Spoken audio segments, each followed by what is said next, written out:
নমস্কাৰ, মই এজন ভাৰতীয় অসমীয়া তথা কাৰ্বি ভূমিপুত্ৰ হিচাপে নিজৰ কিছু ভাৱ প্ৰকাশ কৰিছো। আমি বৃহত্তৰ বেংগলীক আমি বেয়া নাপাওঁ।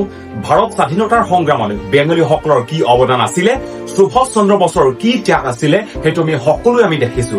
আমি কোনো জাতিক বেয়া নাপাওঁ, কিন্তু সংবিধানে সুৰক্ষা দিয়া আমাৰ কাৰ্বি আংলং জিলাত বেংগলী সমাজক নেতৃত্ব দিয়াসকলে যি মন্তব্য কৰিলে সেয়া শুনি মনে মনে থাকিব নোৱাৰিলে। বাৰ তুলিৰাম নহয় ইয়াত আৰু চিএম হ'ব নোৱাৰে, এইটো খাটাং আমি কৈ দিলো। তাৰ কাৰণে যি চেলেঞ্জ ল'ব লগা আছে আমি ল'বলৈ প্ৰস্তুত আছো। তেওঁলোকে বিচাৰিলেই কাৰ্বি আংলঙৰ শাসন সলনি কৰিব পাৰে। কি কথা কৈছে? এনেকৈ কোৱা মানে নিশ্চিতভাৱে সেই বেংগলী সমাজ পাকিস্তান অথবা বাংলাদেশৰ পৰা অহা বেংগলী সমাজ। যদিহে ভাৰতীয় হলহেঁতেন তেনেকুৱা কথা নকলেহেঁতেন। ভাৰতীয় সংবিধানে স্বায়ত্ব শাসন প্ৰদান কৰা অঞ্চলৰ ওপৰত এনেকুৱা মন্তব্য কৰাটো সম্পূৰ্ণ ভাৰতীয় সংবিধান বিৰোধী। আৰু যি ভাৰতীয় সংবিধানৰ বিৰোধিতা কৰিব পাৰে তেওঁলোক কেনেকৈ ভাৰতীয় হ'ব? তেওঁলোক পাকিস্তানৰ পাকিস্তানী নহলে বাংলাদেশৰ বাংলাদেশী। ভাৰতীয় সংবিধানৰ প্ৰিএম্বল অৰ্থাৎ প্ৰস্তাৱনাতে আছে আমি ভাৰতীয় জনগণই জাতীয় ঐক্য আৰু সংহতিৰ ভাৱ সুনিশ্চিত কৰিম বুলি। আমাক ভাৰতীয় অৰ্থাৎ উই আৰ ইণ্ডিয়ান বুলি কোৱা সেই অধিকাৰটো দিছে, আৰু সেইখন সংবিধানে আমাক ছিক্স শিডিউল অৰ্থাৎ ষষ্ঠ অনুসূচীৰ সুৰক্ষাও প্ৰদান কৰা হৈছে। কিন্তু কাৰ্বি আংলঙত উৎপাত কৰা বেংগলীসকলৰ মগজুত সিমানখিনি বুজাৰ ক্ষমতা নাই, কাৰণ সিহঁত বাংলাদেশৰ বাংলাদেশী অথবা পাকিস্তানৰ পাকিস্তানী। ভাৰতীয় হোৱা হলে ভাৰতীয় গণতন্ত্ৰৰ সৰ্বোচ্চ আইন বিৰোধী কথা নকলেহেঁতেন, আৰু এইবোৰ কথা কৈ আমাৰ অস্তিত্ব নষ্ট কৰিব বিচাৰিছে, ঐক্য আৰু সংহতি ধ্বংস কৰিব বিচাৰিছে। ভাৰতীয় সংবিধান প্ৰস্তুত কৰোঁতেই ভীমৰাও আম্বেদকাৰৰ দৰে মহান ব্যক্তিৰ প্ৰচেষ্টাত প্ৰতিটো জাতিক সাংবিধানিক সুৰক্ষা দিয়াৰ বাবে আসন সংৰক্ষণৰ ব্যৱস্থা কৰিছিল, আৰু সেইখন সংবিধানেই আমাক স্বায়ত্ব শাসন দিছে। আপোনালোকৰ মন্তব্যই তেনে ব্যক্তিৰ অৱদানক অপমান কৰিছে, সংবিধানক অপমান কৰিছে।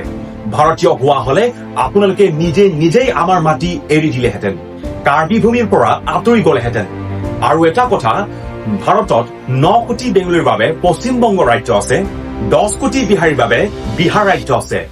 আপোনালোকৰ মন থাকিলে তাত যাওক আৰু তাত আসন বা শাসনৰ কথা কৈ থাককৈ। আমাৰ 5 বা 6 লাখ কাৰ্বি জনসংখ্যা থকা ভাৰতীয় সংবিধানে স্বায়ত্ব শাসন প্ৰদান কৰা কাৰ্বি আংলঙত উৎপাত কৰি সংবিধান বিৰোধী কথা কৈ অদৰকাৰী বিতৰ্ক কৰি আমাৰ অস্তিত্ব ধ্বংস কৰিবলৈ চেষ্টা নকৰিব। আমাক সংবিধানে চিনাক্তকৰণ কৰি যি অধিকাৰ প্ৰদান কৰিছে সেয়াত আপোনালোকে আক্ৰমণ কৰিবলৈ চেষ্টা নকৰিব।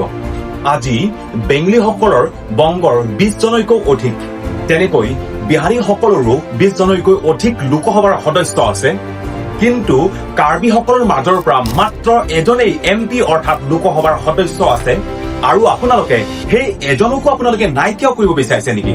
শেষত এটাই কওঁ, আমি আমাৰ আইনী অধিকাৰ বিচাৰি কৰা আন্দোলনবোৰ মূল্যহীন কৰিবলৈ চেষ্টা নকৰিব।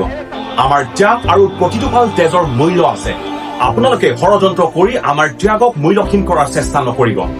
আমাৰ জাতিৰ মাজত বৃহত্তৰ অসমীয়াৰ একতাৰ মাজত আপোনালোকৰ লেতেৰা মন্তব্যৰে সংঘাতৰ সৃষ্টি কৰিবলৈ চেষ্টা নকৰিব। শ্ৰদ্ধাকৈ কৈছো, পাকিস্তানী যদি পাকিস্তানত যাওক, বাংলাদেশী যদি বাংলাদেশত যাওক, আমাৰ পৰিৱেশ বেয়া নকৰিব। সকীয়াই দিছো। ধন্যবাদ। কাৰ্টম, জয় আই অসম।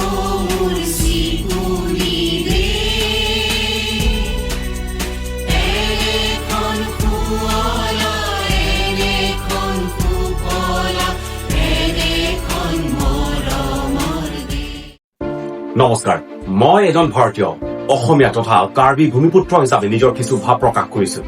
আমি বৃহত্তৰ বেংগলীক আমি বেয়া নাপাওঁ। ভাৰত স্বাধীনতাৰ সংগ্ৰামত বেংগলীসকলৰ কি অৱদান আছিলে, সুভাষ চন্দ্ৰ বসুৰ কি ত্যাগ আছিলে, সেইটো আমি সকলোৱে আমি দেখিছো।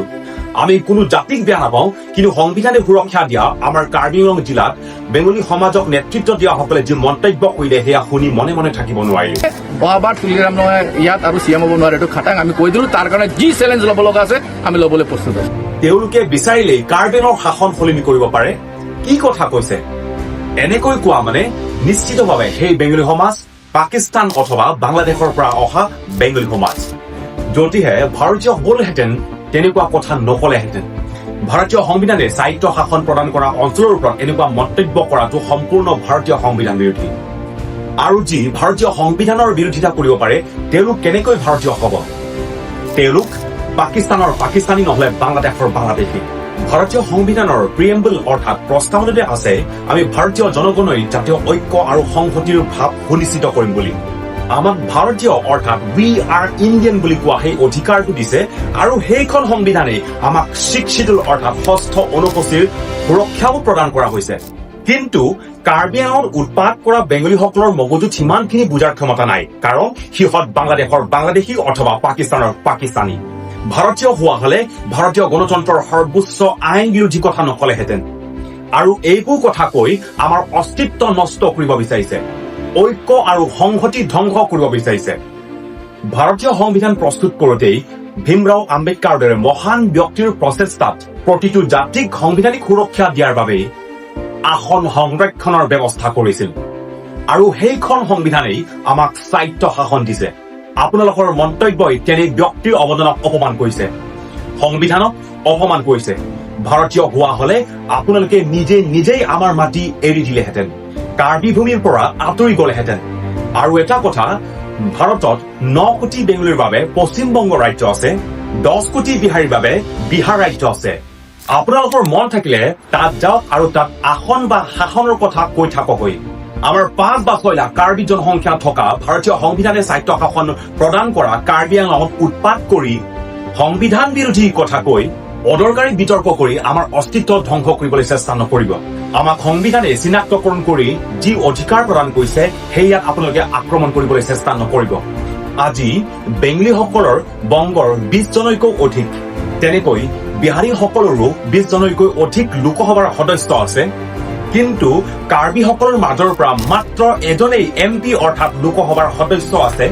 আৰু আপোনালোকে সেই এজনকো আপোনালোকে নাইকিয়া কৰিব বিচাৰিছে নেকি? শেষত এটাই কওঁ, আমি আমাৰ আইনী অধিকাৰ বিচাৰি কৰা আন্দোলনবোৰ মূল্যহীন কৰিবলৈ চেষ্টা নকৰিব। আমাৰ ত্যাগ আৰু প্ৰতিটো ফাল তেজৰ মূল্য আছে। আপোনালোকে ষড়যন্ত্ৰ কৰি আমাৰ ত্যাগক মূল্যহীন কৰাৰ চেষ্টা নকৰিব। আমাৰ জাতিৰ মাজত বৃহত্তৰ অসমীয়াৰ একতাৰ মাজত আপোনালোকৰ লেতেৰা মন্তব্যৰে সংঘাতৰ সৃষ্টি কৰিবলৈ চেষ্টা নকৰিব। শ্ৰদ্ধাকৈ কৈছো, পাকিস্তানী যদি পাকিস্তানত যাওক, বাংলাদেশী যদি বাংলাদেশত যাওক, আমাৰ পৰিৱেশ বেয়া নকৰিব। সকীয়াই দিছো। ধন্যবাদ। কাৰ্টন, জয় আই অসম।